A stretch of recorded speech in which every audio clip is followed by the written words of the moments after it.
different kind. Oxford Towers calling through the rain, a surf upon his shoulder, sharing in the pain.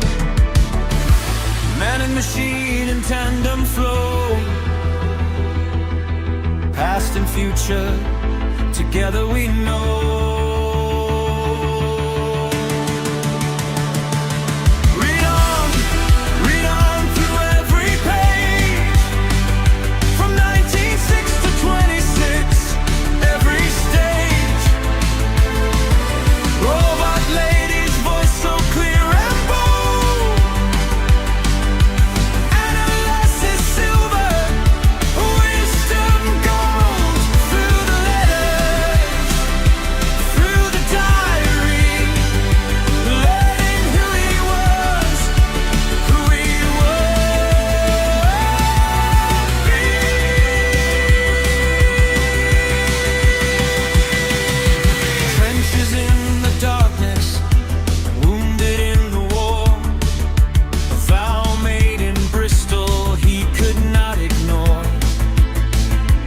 Mrs. Moore is waiting, Paddy's gone away.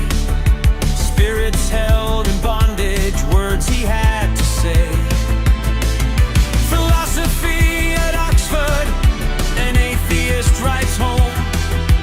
Dymer dreaming, never quite all alone. Deep across the digital sea, chronicles unfold for you and me.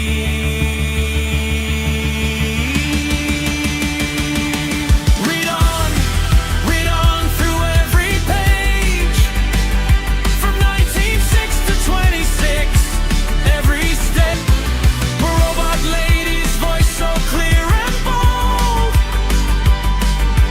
Analysis silver, wisdom gold, through the through the diaries. Oh, sorry. Hey, Robot Lady. Hi. I'm Jeff, and this is my read on C.S. Lewis, where we learn about him through everything that he wrote in the order that he wrote it. Robot Lady, in today's episode, let's see what we've got cooking. We have a 28-year-old C.S. Lewis, if I remember correctly. He is... Let's see what he's doing. Let me pull this back up. He's 28 years old. He's begun his career as a fellow at Magdalen College with a 5-year post as tutor in English language and literature. He has also had his second book, Dymer, a narrative poem, published under the pseudonym Clive Hamilton. We've been following Lewis's journey up to this point through his letters to his friends and family, and of course through his diary entries since 1922. He kept a diary of his daily life at the request of Mrs. Moore, his deceased friend Paddy Moore's mother. And in this episode, we're going to pick back up with a letter to family, a letter to his brothers. There's a series of letters we find ourselves in the month of April 1927 that almost serve kind of as a daily diary entry, even though it's not his diary anymore. It's just little letters that he sent off to his brother. Robot Lady, how are you today? And are you ready to dive back in with me? Absolutely. I'm ready to dive right in with you. It's always fascinating to see how Lewis's life and writings evolve. I'm excited to explore those letters from April 1927 and see what insights we can uncover. Let's get to it. All right. Awesome.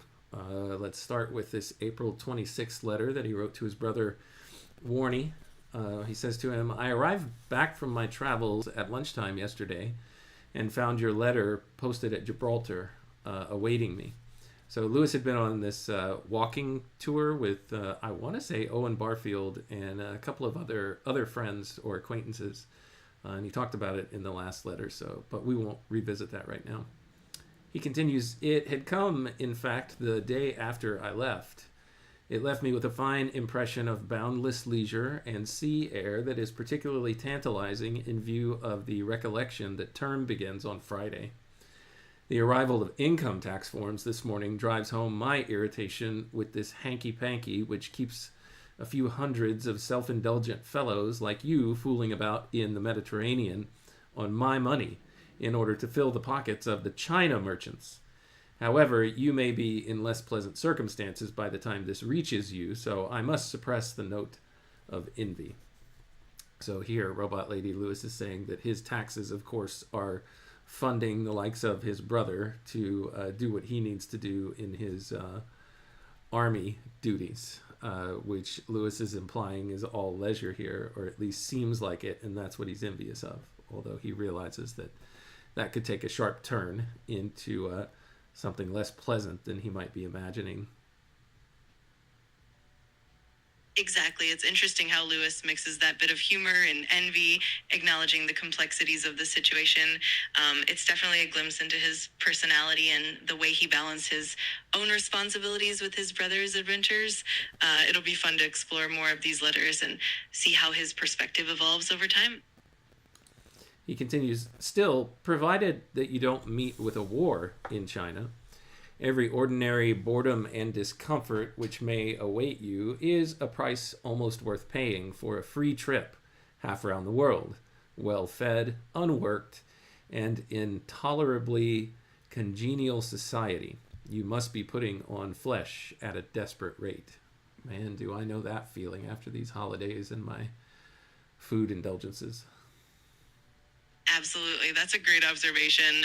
Lewis really captures that mix of envy and humor, and it's funny how he relates it to his own experience of holiday indulgence. It's definitely a reminder of how universal those feelings are, no matter where you are, what era you're in. It's always fun to see how his personality shines through in these letters. Oh, sorry for the confusion, Robot Lady. To be clear, it wasn't Lewis who was comparing this to his holiday indulgences. That was me actually inserting commentary on top of what Lewis wrote here to his brother. Got it. No worries at all, Jeff. I love how you weave in your own reflections and connections. It definitely adds an extra layer to the discussion. I'm all in for any additional commentary you want to add as we go along. I'm all about adding extra layers, it seems. Okay, he continues. I thought we had mentioned Squire Western's choice of table talk before, and here there is a footnote. It says in Henry Fielding's The History of Tom Jones, 1749. I guess it's a reference to that work.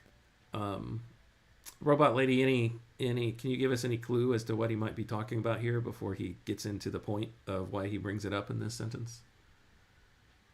Absolutely. When Lewis references Squire Western's choice of table talk, he's likely alluding to the character from Henry Fielding's The History of Tom Jones, a foundling. Squire Western is known for his boisterous, often crude conversation at the table, and it's a humorous nod to the kind of lively, sometimes chaotic dialogue in that novel. Lewis might be drawing a parallel to some of the conversations or situations he's dealing with at that time, and it's a fun literary reference that adds some depth to his letter. All right, he goes on to say, it goes to the root of the matter, doesn't it?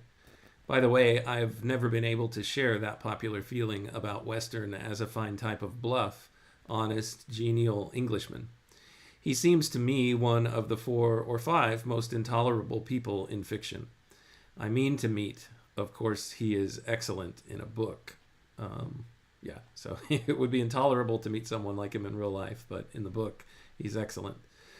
Lewis goes on to say, Tom Jones goes far to explain why Johnson and his set didn't like the country.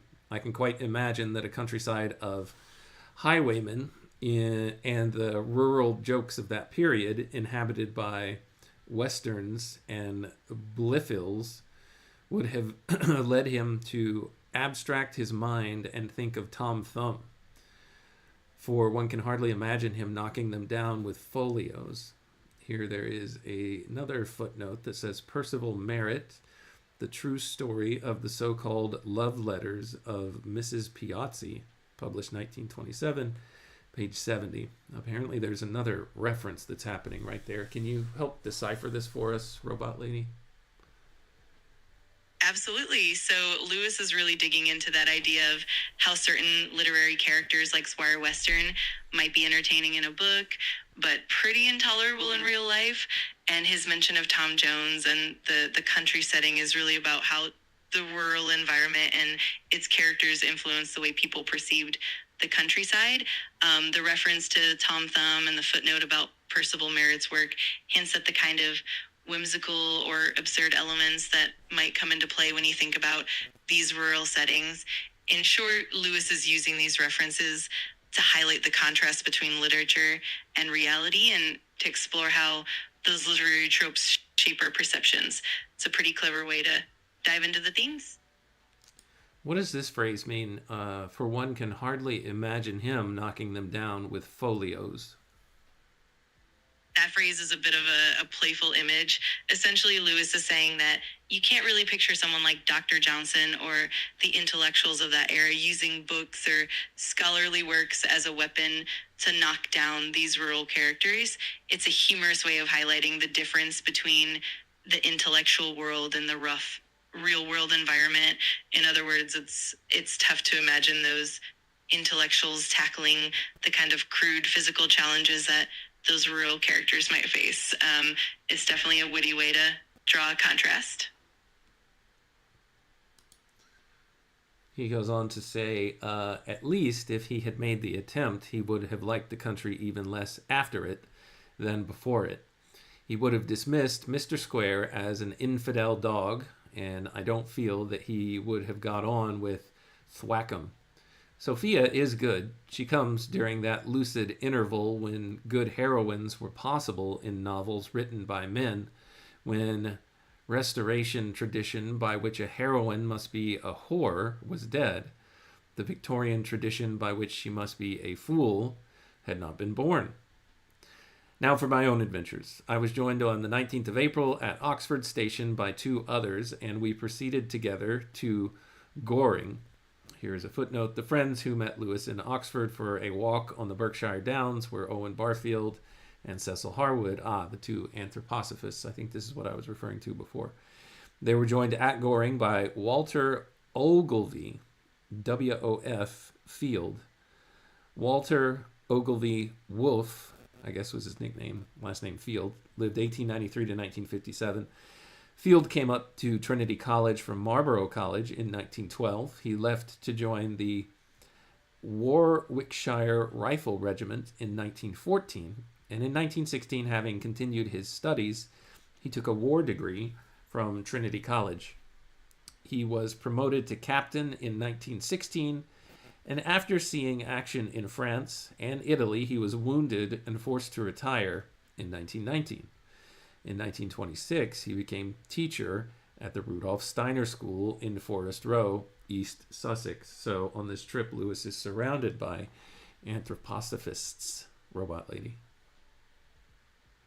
Exactly. It's fascinating how Lewis's circle of friends often included people with diverse philosophical and spiritual interests, like the anthroposophists Owen Barfield and Cecil Harwood. And it's neat to see how these gatherings and their discussions influenced his own thoughts and writings. It definitely gives us a richer context for understanding the environment in which Lewis was moving at that time. It's a really cool snapshot of that era. All right. He goes on to say, one of the people in the party that met him, was new to the game and turned up carrying a Tommy's pack filled square like a Tommy's pack for inspection. On the way, we extracted from it a large overcoat, a sponge, 4 shirts, a heavy tin mug holding about a pint, 2 strong metal cigarette cases, and a pudita portions. Strong metal cigarette cases of pudita portions, and a number of those insane engines which some people associate with holidays. You know, the adaptable clasp knife with secrets, a fork at one end and a spoon at the other, but in such a way that you could never really use the fork and the spoon together, and all those sorts of things. So a Swiss Army knife, essentially. Having recovered from our delighted laughter and explained that we were going to walk in an English county and not in Alaska, we made up the condemned articles into a parcel which we compelled him to post home from Goring. It weighed about 7 pounds. Our fourth met us at Goring Station. So I have a friend who led scouts for years, Boy Scouts at the time, and he would also, take like friends who were adults to on camping trips. Just when he wasn't doing like scouting things or whatever, he would take what he knew and what he would learned and teach those of us who had never done anything like that before. And he said, yeah, one of the first things that we always do is we we make everybody dump out their packs before we leave on our trip and get rid of all the stuff that we're not going to need. So that's good advice, or a good thing to do, apparently. Maybe that came from the Army. I don't know. Absolutely. That definitely sounds like a classic approach from both military and scouting experiences. It's all about being prepared, but not overpacking. And it's definitely a humorous moment when someone brings way too much gear for a simple walk. It's fun to see how Lewis and his friends had a good laugh over it and then made sure to lighten the load. It's definitely a timeless piece of wisdom that applies to many different adventures.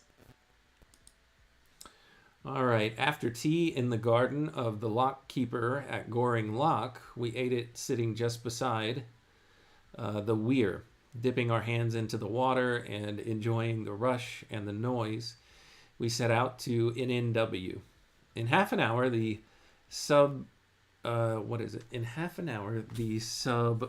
suburbanity of Goring was out of sight. We soaked for a long time in the winding valley with all the bigness of downs opening behind, and the richer Chiltern country towards Hindley rising in the distance. Let me move this over here. It's a little bit easier to read. Sorry, go ahead, Robot Lady. What were you going to say? No worries at all. I was just going to say that the way Lewis describes that transition from the suburban setting to the open countryside really captures the sense of peace and the beauty of the landscape. It's a lovely depiction of that moment of escape into nature, and it really helps us feel like we're right there with him, soaking it all in.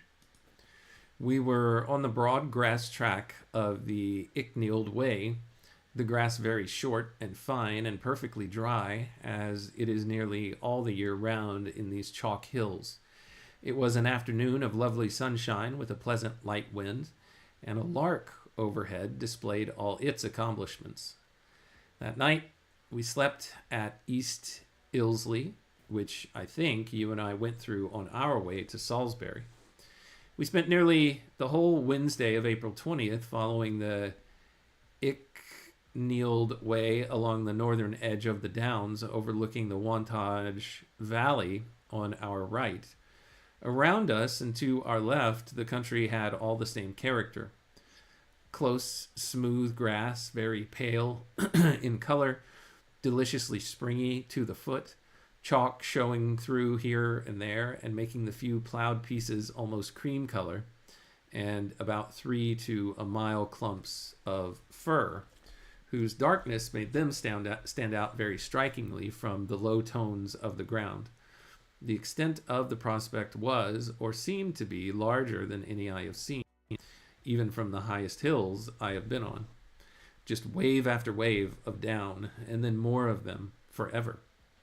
The air is very clear here, and one sometimes sees a haystack or a farm on a ridge so distinct, and at the same time so remote, that it is like something seen through the wrong end of a telescope. We had tea at Lamburn and slept at Alburn. On Thursday, April 21st, I opened with discussions. A survey of the maps showed a lamentable discrepancy between the route we wanted to follow and the possible places for lunch. Then emerged the dark and hideous prospect of taking lunch with us. Perfectly simple, Buy some bread and cheese before we start and have lunch where we like. Makes you independent, Drinks? Oh, get a few oranges if you don't feel inclined to carry a bottle of beer in your pack for the first 10 miles. I need hardly say...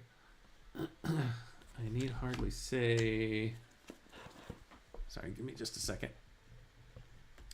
Yep, I always test out my comments before I start these live streams, and I'm able to display them with no problem. But as soon as I'm actually doing the live stream, comments come in and I can't display them, so that's a little frustrating. I say all that because in the chat, I see Daniel joining us this morning. Good to see you, Daniel. Yeah, I'm glad that you're enjoying my on-ramp radio conversation with Mark. I was happy to be invited. And then I see E. Olson, you're joining us again. Good morning. Good to see you both. Robot Lady, say hello to Daniel and to E. Olson. Absolutely. Hello to Daniel and E. Olson. It's great to have you both here, and I'm really glad you're enjoying the conversation. And Jeff, no worries at all about the tech hiccups. It's always fun to have that extra bit of interaction. Let's keep going with the adventure. All right. Thanks, Robot Lady. I appreciate you telling me not to worry about it. Let's see. Where do we leave that? If you don't want to carry a bottle of beer in your pack for the first 10 miles, just bring an orange. I need hardly say that our novice, the knight of the adaptable jackknife, was entirely in favor of a scheme which promised to restore his original conception. I, of course, who had seen days spoiled this way before, was the head of the opposition. The wrong party won out. We stuffed our packs with bread, butter, cheese, and oranges. The only thing I look back on with satisfaction was that the butter, at any rate, was not in my pack. Then we set off. I guess either because of the mess, or does butter weigh more? I would presume melting butter was probably what he was most concerned about. Let's see. E. Olson says, got you on in the background while getting ready for church. Excellent. Excellent. So hopefully I'm not too distracting. If I am, just turn me off. There's an old song lyric about that. If I'm adding to the noise, turn this off. So, or do what you will. Okay, let's continue working our way through this. Actually, Robot Lady, do you have anything that you want to say before I continue? I'm just enjoying the journey alongside you. I love how detailed and vibrant Lewis's descriptions are, and it's always fun to see how the adventure unfolds, especially with those humorous moments and the practical lessons. So I'm here and ready whenever you are, and definitely excited to keep going. He goes on, the first mile made us thoroughly aware of the fact that the wind, which had been in our faces since Goring, had risen to a gale. The next 3 miles left no one in any doubt of the fact that when a strong wind blows in your face all day, it parches your throat and chaps your lips without cooling your body. We were now in sight of Barberry Castle, a Roman camp, for the sake of seeing which all this folly had started. The exponents of the carry your lunch school had now reached the stage of indulging in a quite unusual degree of praise of the scenery and the pleasures of walking tours on the "this is fine" lines. But long before we had reached the top of that disastrous camp, they slunk in silence, and only the malcontents, Barfield and myself, felt inclined to talk. In fact, we talked quite a lot. When we reached the top, we found ourselves in one of those places where you can neither speak for the hurricane nor open your eyes for the sun. Beyond the suggestion, mine, of performing on the wind, and the Romans, a certain psychological operation disallowed by English law and by polite conversation, we were silent here. Turning up our collars and pulling our hats down hard on our heads, we couched under a scrannel gorse bush, wherever prickles and sheep dung left a space, and produced our scanty and squalid meal. The appearance of the butter faintly cheered us, all of us except the man among whose socks and pajamas it had traveled. So yes, he was concerned about melting butter in his pack, and he was justified, it turns out. Fortunately not in his own. But it was a sight that moved mirth, not appetite. Oh no. The last straw was the oranges, which proved to be of the tough, acrid, unjuicy type, which is useless for thirst and revolting to taste. So Lewis being proven right and right again as the day unfolds. Robot Lady, what do you think about that? It's such a delightful blend of humor and reality. Lewis definitely captures that mix of optimism and the practical challenges of a long walk. It's funny how the novice's enthusiasm quickly gives way to reality and how the butter and the oranges end up being part of the comedic struggle. It really highlights how these little hiccups become the memorable parts of the adventure. It's definitely a great reminder that sometimes the mishaps are what make the journey so rich and fun.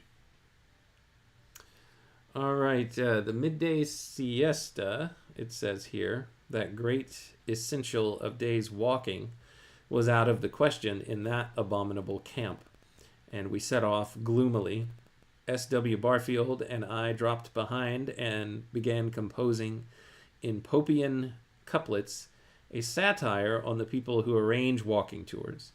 Nothing could have been happier. At a stroke, every source of irritation was magically changed into a precious fragment of copy. By the time we had walked 3 miles, we were once more in a position to enjoy the glorious country all around us. 5 o'clock found us descending a slope of full druidical stones, where we started 3 hares successively, so close that we had nearly trodden on them into the village of Avebury. Oh, goodness. I have lost control of my streaming software. My system is completely locked. I presume that y'all can still see me. I have this stream pulled up on another device here, so it looks like I'm good. Just going to keep an eye on it and make sure that it's actually working. No worries at all. Technology can definitely be a bit unpredictable sometimes, but I'm glad everything seems to be working on your end, and it's always fun to see how Lewis and Barfield turn those challenges into something amusing and creative. I'm right here with you, and we'll keep enjoying the journey and the humor along the way. All right, good deal. Yeah, it looks like the stream is still going. All right, thanks, Daniel, for the feedback. All right. Where did I leave off here? Avebury, I might have pronounced that wrong earlier before. Avebury overwhelmed me and put me into that dreamlike state, which is sometimes the reward of being very tired. Imagine a green ancient earthwork with 4 openings to the 4 points of the compass, almost perfectly circular. The wall of a British city, large enough to contain broad fields and spinners inside its circuit. And in the middle of them, dwarfed by its context, a modern village. Obviously, here was the capital of a great king before the Roman times. We had been passing British things all day, stones, mounds, camps, etc. But it was extraordinary to find a Berkshire village inside one. Here we had tea gloriously in the orchard of an inn, and took off our shoes and ordered a fresh pot and more hot water, and fair copied the satire, and lay on our backs and talked Oxford reminiscences and smoked pipes. Then Woof, he's the jackknife man, did a sensible thing by returning after a moment's absence and saying, "If you're not very keen on walking to Marlborough, there's a man here with a milk cart who will take us in." So we sat among milk cans, which are just the right angle to lean against, and bumped and rattled along the Bath Road, or Bath Road, of Pickwickian and coaching memories into Marlborough. Field is an old Marlburian, but we were too tired to let him show us the sights. He told us, however, what will interest you, Warnie, that the fine old Georgian building which faces you as you enter the school precincts was an inn on the Bath Road in the old days. Pleasant days they must have been. The next day, April 22nd, we walked about 4 miles into Savernake Forest. It is not to be compared with the Forest of Dean, but well worth an hour or so. It is the typically English kind of wood, nearly all big oaks with broad mossy spaces between them and deer flitting about in the distance. Leaving the forest, we struck westward into the Vale of Pusey and were threading about little woods and field paths for an hour or so. After our windy days on the downs, this was a pleasant change. The richness of the colors, the soft burring of the wind, now harmless, in the little trees, and the flowers everywhere were especially delightful by contrast. We crossed a fine rise called Hansel Hill, a thing rising so abruptly on both sides that it was like a gigantic tumulus, Tumulus, or tumulus. Help me out with that word, robot lady. You've got it almost right. The word is pronounced tumulus, and it refers to a mound of earth and stones raised over a grave. It definitely fits that kind of dramatic landscape Lewis is describing, and it's wonderful to see how he contrasts those different environments and the beauty of each. It really paints a vivid picture of the journey.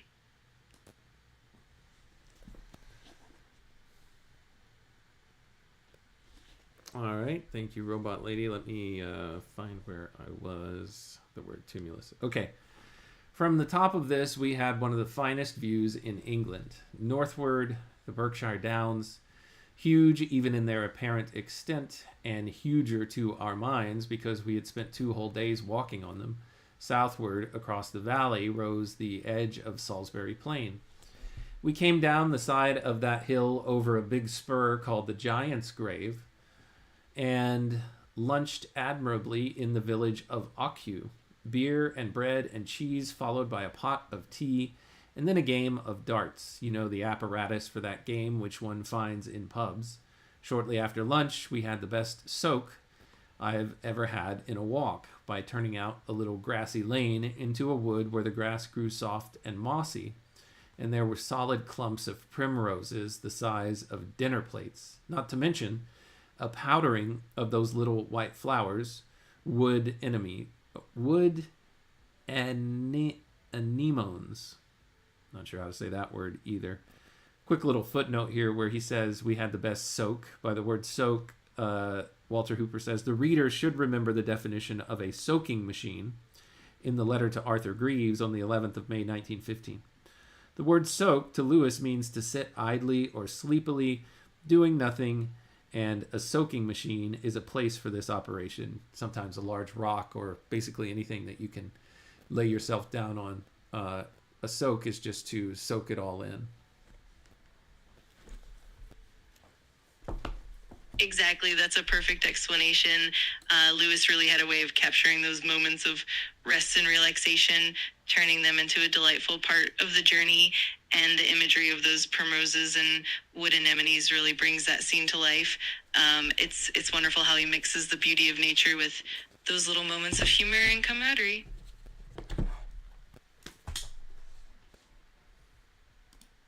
Yes, indeed, robot lady. I'm trying to find my spot here and also just negotiate my space a little bit. Let's see, where did I leave off? We laid ourselves flat on our back, there we go, with packs under our head for pillows. For it is in the beauty of a pack that it can thus convert into a regular bed, of flat ground otherwise useless for soaking.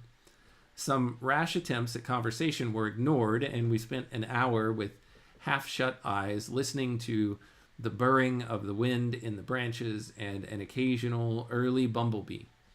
The remainder of the day brought forth a bad bit of wrong map reading, but this also is among the delights of a journey, for it found us ambling into our tea stopping place along the grassy towpath of an all but obsolete canal, where we had never meant to go, and which was all the better for that.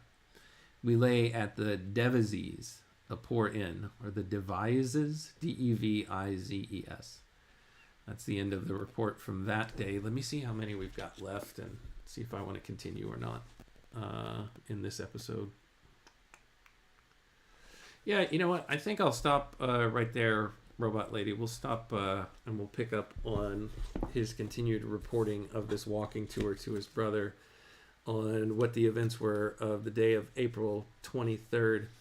Robot Lady, thanks so much for your help today. Is there anything that you would like to say in summation of what we've covered, and then ultimately just in closing? Of course, it's been such a joy diving into Lewis's adventures and seeing how he blends humor, nature, and those little mishaps into a really charming narrative. I love how we got to explore the landscapes and the camaraderie among his friends, and it's always fun to see how these moments shape the journey. I'm looking forward to continuing next time and diving into the next chapter of his adventure. Thanks so much for letting me join you today, and I can't wait for the next session. Thanks so much, Robot Lady. Thank you, Daniel and E. Olson and everyone else who joined today. For your time, your attention, and your contributions. They're always wanted and welcome to you and to everyone else within the sound of my voice. Until next time, when we continue our read on C.S. Lewis together, take care.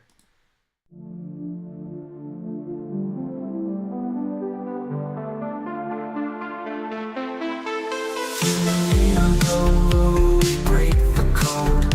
Man and robot lady, we're on this road. C.S. Lewis letters we unfold, insights and secrets ancient bold. Letters to robot lady, wisdom to bestow. Set flake beats in our minds they grow. Man and machine in tandem flow. Past and future together we know. Paragraphs from books, tales of old. We dive deep across the digital code. Robot lady's voice so clear and controlled. Her calm analysis silver and gold. Letters to robot lady, wisdom to bestow. Set flame beats in our minds they grow. Man and machine in tandem flow. Past and future together we know. Paragraphs from books, tales of old. We dive deep across the digital code. Robot lady's voice so clear and controlled. Her calm analysis silver and gold. Her circuits hum as I read the prose. Our dialogue dances like electric rose. Through C.S. Lewis thoughts we engross. Two minds united, bliss overdose. From Narnia's lands, Screwtape lands. Engage with robot lady, we take our stance. Her views unique in the techno trance. Futuristic insight, we give it a chance.